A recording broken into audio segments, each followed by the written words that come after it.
ఇగో ఇది ఎన్నికల వాతావరణం అంటే ఉత్తగా పోయి ఓటేసి వస్తే ఆ ఎన్నికలలో కిక్కేముంటుంది.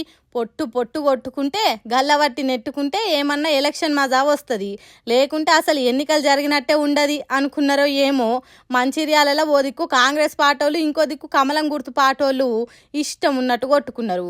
ప్రశాంతంగా జరిగే ఎన్నికలలో ఎవరైనా తప్పుడు ఓటు వేసిండ్రో లేకుంటే పైసలు వంచిండ్రో ఇంకేదైనా జరిగిందో తెలియదు కానీ డి అంటే డి అన్నట్టు కొట్టుకున్నారు. ఈడిట్లుంటే గీడ చూడుర్రి.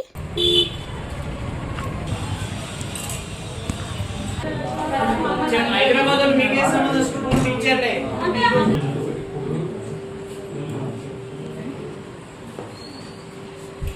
ఎన్నికలలో గెలిచేదానికి ఓటర్లకు పైసలు వంచుతున్నారు.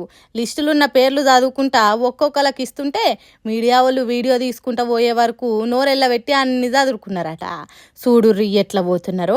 మాకేం సంబంధం లేదు, ఏదో వాళ్ళు లిస్ట్ వచ్చినాం అన్నట్టు యాక్టింగ్ చేస్తురట. ఇది కూడా మంచిర్యాల నస్పూర్ మున్సిపాలిటీ పరిధిలో జరిగిందట. లిటిల్ రోబోస్ ప్రైవేట్ బడ్ల ప్రైవేట్ టీచర్లకు పైసలు వంచే కార్యం అటు ఇది. ఇగో ఇట్లా టీచర్ ఎమ్మెల్సీ, గ్రాడ్యుయేట్ ఎమ్మెల్సీ ఎన్నికలు వచ్చినాయి. మరి ఎవరు గెలుస్తారో తెలవాలంటే కొన్ని రోజులు ఆగాల్సిందే.